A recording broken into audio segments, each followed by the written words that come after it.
अगर आपको कहानी का पिछला भाग सुनना है तो आप चैनल पर जाकर के सुन सकते हैं। धीरे धीरे सब कुछ बदल गया, लेकिन विनीत नहीं बदला और हम हमेशा मीरा से अपने दिल की बात कहने की कोशिश करता रहा।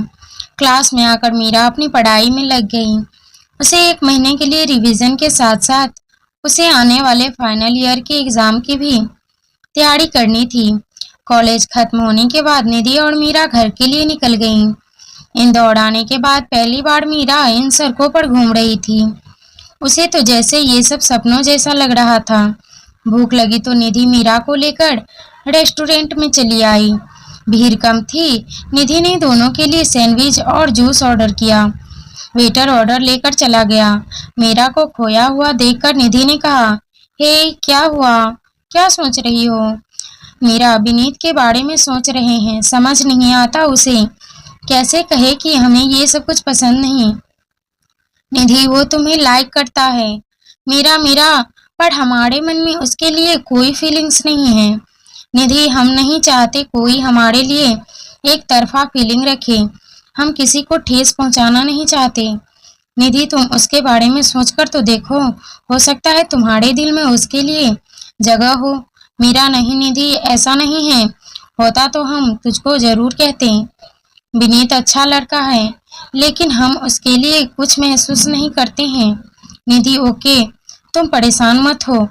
ज्यादा सोचती हो तो ज्यादा उलझ जाओगी। अच्छा ये बताओ, इस संडे मूवी देखने चलोगी? मीरा और पढ़ाई। निधि पढ़ाई पढ़ाई पढ़ाई, इसके अलावा भी इस दुनिया में एक दुनिया मीरा मीरा, पर हमने तो वो दुनिया देखी ही नहीं ना। निधि तो चलना, मैं दिखाती हूँ। सच्ची बहुत मजा आएगा। सच्ची बहुत मजा आएगा। तुम, मैं, कीर्ति और रितु सभी चल रहे हैं। प्लीज चलो ना मीरा। नहीं चल सकती निधि। अच्छा तुमको एक बात पूछूं? निधि तुम हॉस्टल में 2 साल से हो, फिर भी तुमने ये शहर नहीं देखा? मतलब तुम हॉस्टल से बाहर कभी नहीं निकली? ऐसा क्यों मीरा? माँ ने कसम दी थी निधि।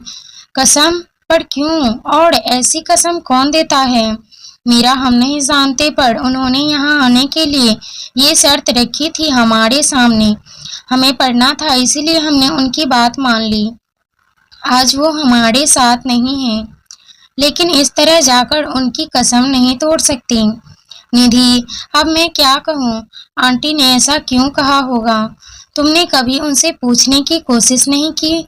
मीरा इसके अलावा ऐसे बहुत से सवाल हैं निधि जो हम माँ से जानना चाहते थे, लेकिन वो सवाल बस सवाल बनकर रह गए। उनका जवाब हमारे पास नहीं है निधि। कोई बात नहीं, तुम नहीं जाना चाहती तो हम तुम्हें फोर्स नहीं करेंगे मीरा।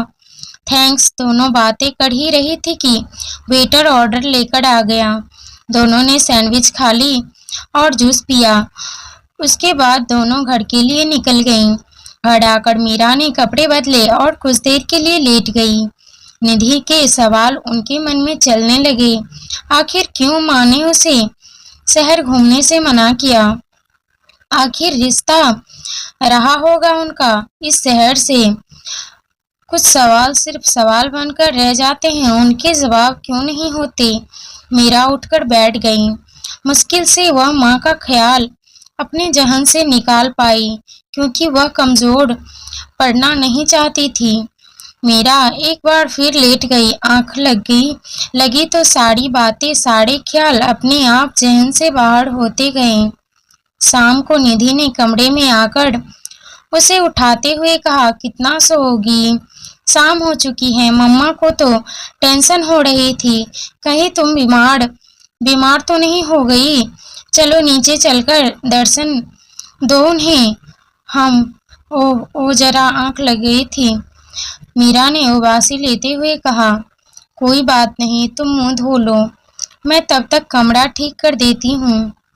निधि ने कहा, हाँ आते हैं। कहते हुए मीरा उठी और बाथरूम की ओर बढ़ गई। निधि ने कमरा साफ किया और फिर दोनों नीचे आ गईं। मीरा ने सफेद रंग का बंद कॉलर वाला कुर्ता पहना था और नीचे पीले रंग का पटियाला लेकर इन कपड़ों में भी वह बहुत प्यारी लग रही थी। जैसे ही नीचे आई, राधा ने कहा, क्या हुआ बेटा, तुम दोपहर का खाना खाने नीचे नहीं आई? तबीयत तो ठीक है ना? वो कॉलेज से आते हुए निधि ने बाहर कुछ खिला दिया था, इसीलिए भूख नहीं थी। सॉरी, आपको बताया नहीं, मीरा ने पास बैठते हुए कहा। कोई बात नहीं, रात के खाने में क्या खाओगी? राधा ने प्यार से उनका गाल छूकर कहा। जो भी आप प्यार से खिला दें, मीरा ने मुस्कुराकर कहा। इधर उधर की बातों के बाद रात में भी सभी खाने के टेबल पर जमा थे, बस अपने अक्षत बाबू की नदारद थे। विजय ने देखा तो राधा से कहा, अक्षत कहाँ है? आज तो भाई गया, निधि ने अर्जुन के कान में फुसफुसाते हुए कहा। पापा के गुस्सा होने से पहले ही वो आ जाएगा। अर्जुन ने बिना निधि की और देखे कहा, लकी बेट। निधि ने फिर कहा, ठीक है, लग गई 500-500 की। अर्जुन ने कहा। राधा से कोई जवाब नहीं पाकर विजय ने एक बार फिर कहा, राधा, मैं कुछ पूछ रहा हूँ। वो अस्सू, में बात हुई थी उससे, वो बाहर हो? वो मतलब, राधा ने अटकते हुए कहा। आज फिर वो बाहर गया है? विजय ने घूरते हुए कहा। नहीं, वो राधा कहते कहते रुक गई। माँ, जल्दी से खाना लगाओ, बहुत बहुत भूख लगी है, अक्षत ने कुर्सी पर बैठते हुए कहा। अक्षत को वहां देखकर सभी हैरान थे, सिवाय अर्जुन के। कहाँ थे तुम? विजय ने कहा। माँ ने आपको बताया नहीं, ऊपर था, सो रहा था, अक्षत ने बिना विजय की ओर देखे हुए कहा। हाँ, यही तो कह रही थी, सो रहा था ऊपर। आप सब लोग खाना शुरू कीजिए, ठंडा हो रहा है। कहते हुए राधा भी बैठ गई। सभी खाने लगे, लेकिन मीरा को शक हो रहा था। अक्षत ने जल्दी से खाना खाया और उठने लगा तो दादी ने बैठाते हुए कहा, ये क्या, सिर्फ एक रोटी? देख कितना दुबला पतला हो गया है, चल बैठ और ये 2 पराठे और खा। अक्षत ने जैसे ही ना करने के लिए मुंह खोला, विजय ने कहा, खाओ चुपचाप। मरता क्या, न करता खाने लगा। मीरा को कुछ तो गड़बड़ लग रही थी, लेकिन वो चुपचाप खाना खाती रही। अक्षत खाने में इतने नखरे क्यों कर रहा था? आखिर क्या वजह थी? ये तो आगे ही पता चलेगा। अब तक आपने सुना, अक्षत और मीरा की तकरार बढ़ती ही जा रही थी। वह अर्जुन ने के मन में मीरा के लिए भावनाएं उमड़ने लगी थी। कॉलेज में मीरा ने विनीत से दूर रहने को और उसकी किसी भी तरह की मदद करने से मना कर दिया। घर में सभी मीरा से बहुत खुश थे। राधा उसके साथ बिल्कुल निधि की तरह ही व्यवहार करती थी।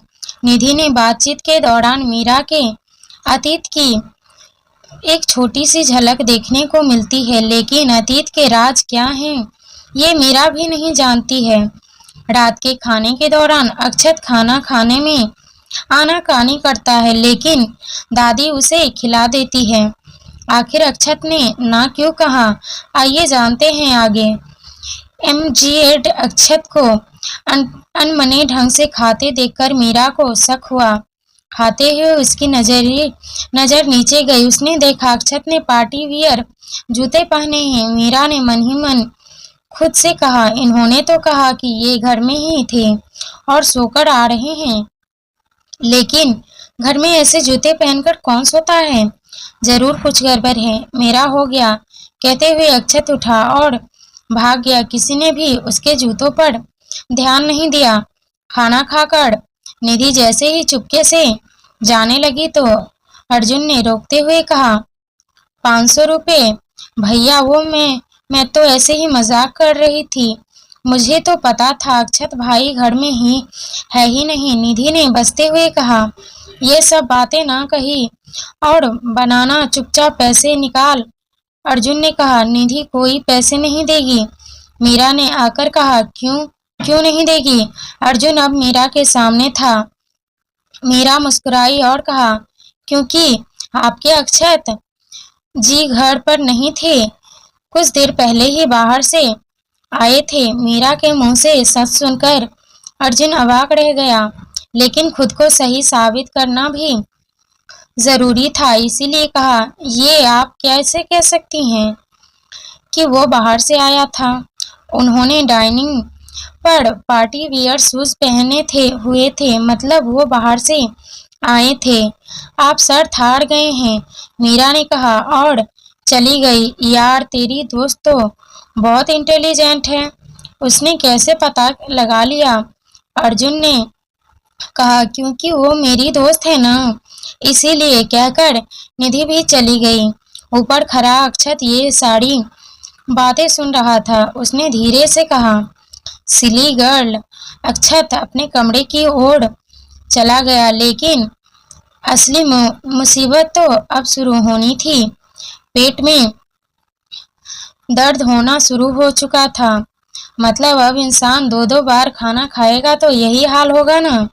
उसका कमरे में आकर वह कभी बिस्तर पर गिरता तो कभी अक्षत उठा और ड्राइवर से दवा निकाल ले ली, लेकिन दवा से भी तुरंत आराम कहाँ आता। थोड़ा वक्त तो लगता है, पर हमारे अक्षत सब्र की जो कमी थी। बेचैनी से वह यहाँ घूमने लगा। बेचारा किसी से कह भी नहीं सकता था, वरना सुनना पड़ जाएगा। दरअसल घर आने से पहले वो अपने दोस्तों के साथ बाहर ठूसकर जो आया था। अक्षत जी की उम्र 24 की थी। अभी हाल ही में उसने अपनी ग्रेजुएशन की पढ़ाई कंप्लीट की थी। अपने कॉलेज में वह हमेशा टॉपर रहा। हिस्ट्री में उसकी अच्छी पकड़ थी। अक्षत के दो दोस्त थे, एक तरुण और दूसरा शुभ। कॉलेज में अक्षत हमेशा चर्चा में रहा, अपनी पर्सनैलिटी और दूसरा उसका एटीट्यूड। कॉलेज की सभी लड़कियां उस पर फिदा थी, पर मजाल है कि वो किसी को नजर भर देख ले। वो हमेशा अपनी ही मस्ती में धुन रहने वाला लड़का था, और उसकी यही बातें उसे औरों से अलग भी बनाती थी। अपना पेट पकड़े पकड़े वह बाहर आया और बालकनी में आकर खड़ा हो गया। बस अब एक ही रास्ता है, कहते हुए उसने एक गहरी सांस ली और जेब से सिगरेट निकालकर मुंह में रखते हुए कहा, जला लिया। अक्षत को सिगरेट की आदत कॉलेज से ही लगी थी, लेकिन घर वालों को अभी इसके बारे में पता नहीं था। उसने उसके सामने कभी नहीं पी थी। अभी वह खड़ा खड़ा सिगरेट के कस लगा रहा था कि तभी सीढ़ियों से मीरा चली आ रही थी। अक्षत ने उसे एक नजर देखा और बालकनी के से सामने देखते हुए फिर से सिगरेट पर ध्यान लगा लिया। मीरा ने देख लिया था शायद, इसीलिए वह उसकी ओर चली आई। उसके हाथ में पकड़ी सिगरेट किताबें को टेबल पर रखा और अक्षत के पास आकर धीरे से कहा, सिगरेट पीना बुरी बात है। अक्षत ने कोई जवाब नहीं दिया, बस चुपचाप सुनता रहा, सामने देखता हुआ सिगरेट पीता रहा। अक्षत का कोई जवाब नहीं पाकर मीरा ने कहा, अंकल आंटी को पता है आप सिगरेट पीते हैं? अक्षत ने इस बार भी जवाब नहीं दिया। तो मीरा ने खींचते हुए कहा, एक काम करते हैं, हम जाकर बता देते हैं, कहते हैं हुए मीरा जैसे ही जाने लगी, अक्षत एकदम से उसके सामने आ गया और कहा, तुम क्या पागल हो? पागल वागल हो? ये सब बातें बताने के लिए होती हैं क्या? क्या नहीं, पर शायद सिगरेट भी पीने के लिए नहीं होती है। It's dangerous for health, Meera ने कहा। अक्षत उसके थोड़ा करीब आया और कहा, मुझे बिल्कुल पसंद नहीं है लोग मुझसे इस तरह से फालतू एडवाइस दें। निधि की दोस्त हो, उसकी दोस्त बनकर रहो। मुझसे फ्रैंक होने की जरूरत नहीं है। आपको लगता है हम आपसे फ्रैंक होने की सोचते हैं? बिल्कुल भी नहीं। हमने सिर्फ इसीलिए कहा क्योंकि इस एक सिगरेट से आप खुद को नहीं बल्कि अपने आसपास के लोगों और पेड़ पौधों सभी को नुकसान पहुंचा रहे हैं। मीरा ने थोड़ा सख्त होकर कहा, वाओ, तुम इलेक्शन में खड़ी क्यों नहीं हो जाती, जीत जाओगी कसम से, अक्षत ने कहा और दूसरी सिगरेट जला ली। लेकिन वह कस ले ही पाता इससे पहले ही मीरा ने उसके मुंह से सिगरेट निकालकर फेंकते हुए कहा, आप शायद हमारी बात समझे नहीं। हमने कहा इससे नुकसान होता है। सो व्हाट, तुम्हें उससे क्या? अक्षत ने कहा, हमें इससे क्या, हम सही है तो फिर पीजिए, हमें भी तो जो करना होगा हम करेंगे ना, हम जाकर सबको बता देंगे। मीरा ने कहा, अच्छा ठीक है। अक्षत ने झुंझलाकर सिगरेट फेंकते हुए कहा, हम हर वो चीज हमारे लिए सही नहीं होती जो हमें खुशी देती है। मीरा ने कहा और वहां से चली गई। अक्षत वहीं खड़ा खुनस में उसे देखता रहा और कहा, पर तुमको खुद अपने आप में एक टॉर्चर हो। अक्षत वहीं सोफे पर बैठ गया। पेट अब ठीक था। जेब से फोन निकाला और देखने लगा।